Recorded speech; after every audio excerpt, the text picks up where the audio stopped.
If you're looking for the best priced electric car used at the moment, I am going to tell you some secrets that nobody else will tell you, because as a used electric car dealer, I'm often finding cars that are the most popular, and because they're very popular, I have to give more money for them. There's a lot of competition in the market when selling them because everyone wants these cars.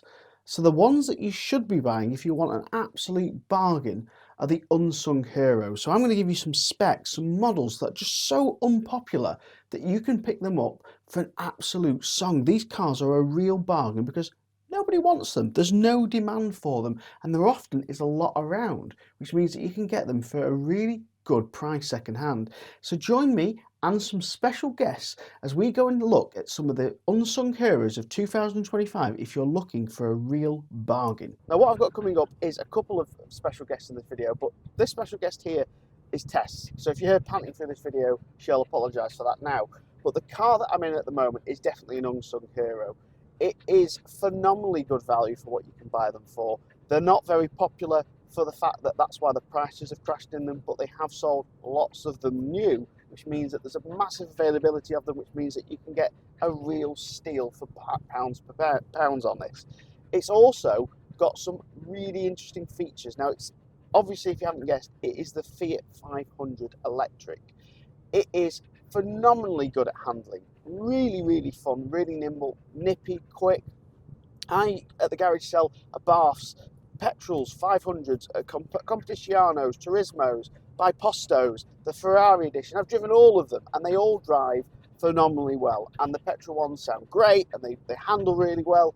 This handles like one of them. It's fantastic. Now they do an electric Fiat 500 Abarth, but it's at least 10,000 more expensive than this. They're not particularly great value, and that's why that one's not in the list. The 500 handles phenomenally well, drives perfectly, and if you want a sporty hatch for not much money, this is fantastic. Now the reason they're probably not very popular: tiny boot, it's only a 4-seater, there's not really much room in the back if you're a tall person. Luckily I'm not.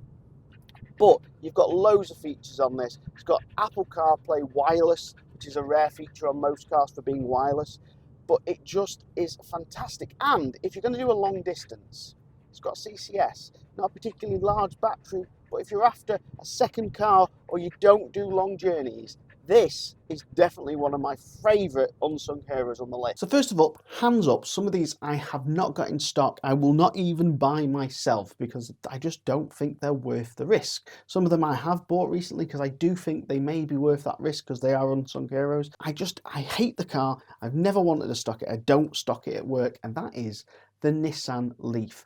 The new shape 40 and 60 kilowatt models, I just don't like them at all. They've not usually got the great long-term battery health, but they are no longer made. They've stopped making them now. So if you're not bothered about having a car that's not longer made anymore, that uses CHAdeMO, that's no longer used anymore, you can get a bargain, because the 40 kilowatt, very undesirable compared to the 60 kilowatt. Leaf, very undesirable because it's a bit ugly, CHAdeMO, and no longer sold. If you're looking to get one of these, there's dealers still with pre-reg models, these desperate to offload them. Some of the deals I've seen are from £100 a month with a £100 deposit. Yes, that cheap on a PCP on a 4-year deal. So if you're looking to get an absolute song of a car and you're not too bothered about CHAdeMO charging on the motorway disappearing, then maybe look at the Nissan Leaf, because it's not a bad sized family car. Now, I wouldn't be EV Nick if I didn't mention this car. Anyone who's watched my channel for any amount of time will know I am a huge fan of the Renault Zoe car. As general, I've always liked it. I've always been a big fan of it. But the one I'm going to recommend isn't the one you think. It's not the 22 kilowatt hour. It's not the ZE40. It's actually the ZE50, because the price on these ZE50s is considerably cheap for what they are. They are, in some cases, the same price as a ZE40 battery lease. There is such bargains to be had on this. Now, there's a couple of reasons. One of them is they have a 0 NCAT rating. Now, more about that at the end of the video, and why Zoe's got a 0 NCAT rating. But there is a few models on this. There's a Play model, which is Bobby Basic. They don't even have alloy wheels. They are not the one I'm going to recommend. There's the Ioniq model, again, not the one I'm going to recommend. The model I'm going to recommend is a GT line, but with no CCS, because the model without CCS has all the spec, but without CCS charging. So if you're just going to be using it as a local runaround or second car, the mileage on the ZE50 is very good. It's 200 miles plus. And if you're not using CCS, then there's no point paying for it. Now, even with CCS, it doesn't make a huge difference to the price, about £800 more. So if you do need CCS, the GT line Renault Zoe ZE50 is still a huge bargain. And because they don't make them anymore, there's not that many around, and still there's a bargain to be had on these. Now, the next two models that are coming up are, let's just put it this way, there is a popular spec version of it and there's a less popular spec version of it. The first car up is the Hyundai Kona. I've sold loads of the 60 kilowatt Konas. They are literally the fastest selling car I've got hold of. They're gone within days most of the time. I do really well with these and I have to pay really high prices for it, and I work for a very tiny margin on these because they just sell so quick and every other dealer is already buying them. But the 40 kilowatt hour battery version of it, nobody seems to want. There's loads in the auction, there's loads going reasonably cheap second-hand. There is a couple of second-hand ones where people are a bit drunk on what they think they're worth, but you can pick up some real good bargains. On the 40 kilowatt version, it's still got CCS and it can still do about 200 miles range due to the Kona's absolute crazy efficiency. Now, the next one is my favourite unsung car because you can really pick up a real decent bargain, and if you buy the specific model and spec, you get a really decent car. So much so that a friend of mine used to have one of these and he loved it to bits.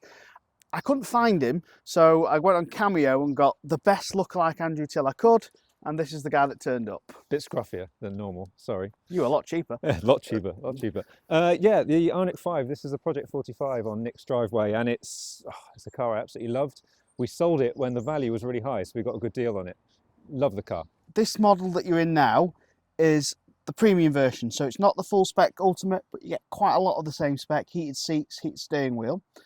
It's also the smaller battery version, which is why this version you can get for under £24,000 on a new plate with very low mileage. Under £24,000? Under £24,000, so it's about £3,000 less than the larger battery. Okay, right, that's pretty impressive. What sort of range do you get?